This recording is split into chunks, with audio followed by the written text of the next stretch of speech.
Hello Internet, and welcome to my live reaction for To Your Eternity, chapter 155.75. When we last left our heroes, we entirely focused on the girls at the school trying to get away from the Fushi puppet. We learned that Aiko had some kind of plan that I don't think even our little missed chapter that I covered after last week's chapter, I don't think that really set up what exactly Aiko's plan is. But we did learn a little bit about Tonari's more immediate plan, which is to use, I think it's quicklime, which is theorized to have been used in Greek fire, or whatever the equivalent of Greek fire is in the TYE universe. And it doesn't really work. You know, it damages the puppet a little bit, but the puppet just regenerates like it's nothing. Leading Tonari to call to Fushi's roots, and Fushi tries to trap it, you know, from a great distance in the little metal sphere prison. Tonari calls it from Renril, but I thought that was from the Bennett Church, but I might be wrong there. But it doesn't work. So Tonari continues to try to fight back, but unbeknownst to her, there's a bit of the puppet's blood on her cheek, which is a bad, bad sign. So yeah, with that, let's jump right on into chapter 155.75, Trusting Heart, Part 3. And we pick up with Mizuha's father's knocker for the first time in a while, focusing on him as he's blown the brains out of one of the other cult members, the one who's probably closer to Grandpa's side than his. And he just, keeps on shooting. We see that Grandpa's dead, I think. Presumably allowing his whatever knocker was implanted in him to take control. And eventually the gun runs out of bullets. And the dad calls Chami, ammo. And Chami is, I think, a little bit shocked that he went so far as to kill the guru, the Grandpa Mizuha. Guru. And I really wish we knew either the grandpa or the dad's name, because I'm tired of calling them the dad and the grandpa. They really need names already. But anyway, the dad just gets onto him. Ammo. We're out of ammo. And we see that Fushi materializes by Grandpa Mizuha as Perona. And Guru tells him, Fushi-sama, I'm so sorry. And Fushi tells him, it's all right. I know not all knockers are the same. I mean, I'm not quite sure that, even let me find how to phrase this. This series hasn't really shown us this idea that there are good knockers. Fushi's kind of danced around that issue. You know, maybe there are knockers that aren't just kind of evil, or that aren't so obsessed with bringing everyone to paradise. But the show's never really, it's never, how do I phrase this? We haven't really seen that. There aren't really any knockers we've seen that aren't all on board with what the Guardian Knocker wants, is the weird thing about all this. But we see that Guru isn't actually, I should have mentioned earlier, Guru isn't actually dead, because he's still talking to Fushi. And Fushi tries to help him up. Come on, hang in there. I'll carry you out. But Fushi, it looks like her knee still gives way. Either because Mizuha's dad shot her, or just lingering weakness from the earlier shots. Even though those shots were done while in the Nameless Boy's body. So, I'm just not sure. I'm not sure what's going on there, because at first I thought it was more of the Guru's injuries, but it's clearly not, because we see the leg, and it's the same sort of sandal that Fushi's wearing. And so Fushi falls, turning into someone, as Chami goes to pick up the Guru. And we see that Fushi is now in the body of one of Tonari's friends, the red-haired girl, whose name I don't quite remember. But we see, okay, I see what happened, though. Alright, so actually I'm just trying to work out what happened. My guess is some of these, I think all these roots on the ground, or some of them are knocker roots. For some reason I thought they were Fushi's roots. but I think one of them got into Fushi's leg, stealing Perona from her. Because we see when we cut back to Papa Mizuha, his hand isn't very hand-like. As he taunts Fushi, what's the matter? Not fighting back? And Fushi tells him, I'd like to defeat you and give Mizuha back her father, but I just don't feel like doing it by force right now. Okay. I'm a little curious what that's about. I don't know. Maybe it ties into the whole does Izumi want to survive and the whole Fushi wouldn't save Memori until Memori wanted to live. Because, Mizuha's dad killed himself is the thing. I don't know. Anyway, Dad says to her, did something happen to you? Well, no matter. I'll keep playing with you until your magazine runs dry. And we see the giant knockers all sort of raise above Fushi, just gonna drain her dry until there are no more bodies left. And yeah, we see those knocker tentacles come straight for Fushi, and there's this. They all kind of come at her at once. There's this huge kick up of dust, and we see her body's just skewered by tentacles, and Papa Mizuha just goes on. Come now, have you already lost the will to fight? It's no fun if you don't at least try to dodge. And we see Fushi behind him, just chilling on a knocker, I think still in the same body, and just tells him, I did. And Papa turns back shocked. I wouldn't say I lost the will to fight, so much as I took an interest in you. Which is all... Something about this feels much more Satoru-esque than Fushi.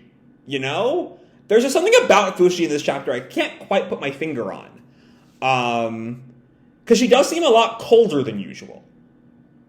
I don't know. But we see Papa Mizuha and his knocker sort of peeking out from behind his neck, and he snaps at her. What do you want to know? And Fushi jumps up and becomes... I'm going to look up the old Tonari gang, because I've forgotten their names, and they're all kind of important here. Fushi has been Mia, and now she's Upa. And Fushi tells him, the paradise where you lived. What was it like? Okay. So, that sort of has been an interesting question. It's in the present era, the knockers have been to paradise. So what is that like? I don't know. But anyway, we see the roots start... this is Fushi's roots. And Fushi's roots start to flower. Are there plants? And she builds this, fortress around Papa Knocker. Are there homes to shield you from the wind? Is she building the Nameless Boy's hut? Because she builds a chair underneath Papa Knocker. Did you have a favorite chair? And she creates a window, which I don't think was there for the Nameless Boy. Windows you could look out whenever you wanted. Warm meals, which definitely wasn't really a thing for the Nameless Boy. But now we just see him sitting in this house that Fushi has built around him. Just sort of shocked. I'm really curious where Fushi is going with any of this. But we leave them there to check back in on the Occult Club, still carrying Mizuha. I think this is Hana asking, do you think Fushi-san will be alright? And Yuki tells her, I'm sure he'll be fine. We're almost there. Just hold out a little longer. And I'm not quite sure who's asking what here. What are you going to do when we get back? A bath first, definitely.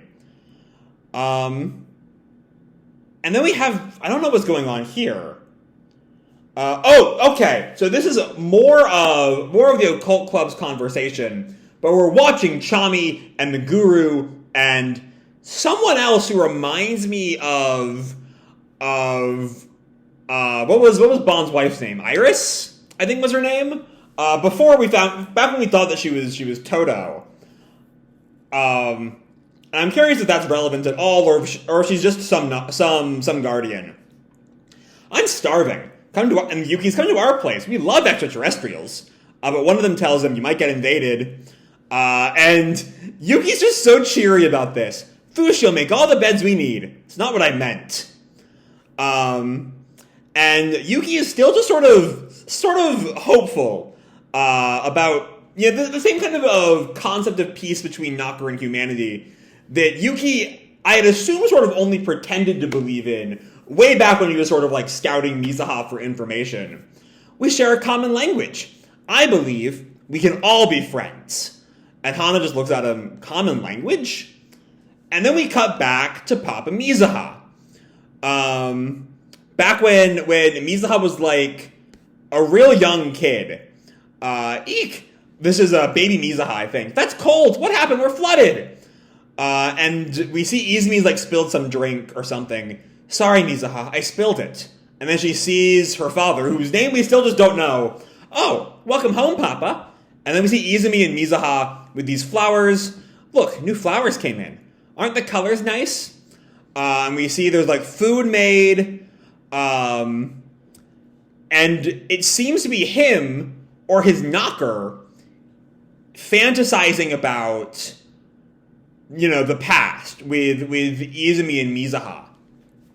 It's kind of reminiscent of Mizuha's initial view of paradise before it kind of got taken over by Hayase's will. But we see, I do love this image of the present day knocker dad with like in the room that he's in with this image of like the happier times for the real father behind him. And he looks down at the warm meal and says, these are the things that lead to unhappiness. But then he takes a bite and just says, it's delicious. Okay, I have no idea where we're going with him. I don't have the slightest clue where we are going with this man. What storyline is brewing here? Because the way the chapter ends with that it's delicious, with him just eating, it feels kind of like sort of like it's setting up a change of heart for him. And I don't know. I mean, his role as, like, the instigator of all this conflict is so sudden that I'm still not really sure how I should feel about this guy. But I don't know. It's all just kind of interesting. God, I just don't know how I should be reading any of this part of the story right now. Like, damn, I just don't know. We also have this, like, random cutaway to the occult club, and, like, nothing really happens there beyond us seeing Chami and this other girl, saving the guru. But that's, it's some goofy, Yuki being kind of a goofball, even in these dire circumstances. I don't know. It's still just kind of there. Like, I'm not quite sure what this does for the chapter at all. Like, it would be one thing if after this bit we sort of transition to focusing back with the girls at school. But no, it's instead just sort of, the chapter is basically entirely about this conflict between Fushi and the father. And then in the middle we have this random bit with Yuki where nothing really happens beyond us seeing that the guru is mid being saved. It's weird is all. I'm just not quite sure what's going on right now. I don't know. And then there's still this, recurring confusion about what exactly Fushi sees in the father. And again, that's just something I don't know. I'm really kind of lost here. Like, again, Fushi seems to have the kind of the sort of detachedness that, like, you'd expect out of Satoru, right? But not from her, not from Fushi, This sort of super casual, I wouldn't say I lost the will to fight so much as I took an interest in you, is just a weird little bit. I'm not sure what I'm supposed to read out of that. I don't know. Maybe next chapter will make more sense, but for now, I'm just kind of lost. And again, it seems like my best guess as to the point of the whole flashback sequence here is going back to what Satoru said about, the Phi takes the attributes of like the shape that it's in, right? And so as he's kind of, but like also that's really sudden. You know, he's only been in control of this body for like 3 minutes or so in universe. And to have already kind of taken on all the aspects of Mizuha's father like this is sort of weird, isn't it? I don't know. I can't quite work out how I feel about it. I don't know. There's a lot of weird things here, and I don't quite know how I feel about this chapter at all. Maybe next chapter will make more sense out of it. I just don't know. There's still way too much, like, his whole character is just way too sudden, and then to be, like, the whole schism in the cult, his sudden, whatever change is going on with him from eating the soup, it's all very sudden, and I don't know how we're supposed to read any of this, to be quite frank. But yeah, I don't know. We'll probably see more of that next time. I don't think he's, like, gonna be written out right now, of course. I think there's still more to see from who this man is, and I just don't know what it is. So with that said, I'm going to leave this video off here. Hope you'll enjoy the chapter and the video itself. If you did, feel free to drop me a like or subscribe, or, you know, do whatever makes you happy, you know? And as always, your life is your own, okay? Bye! Don't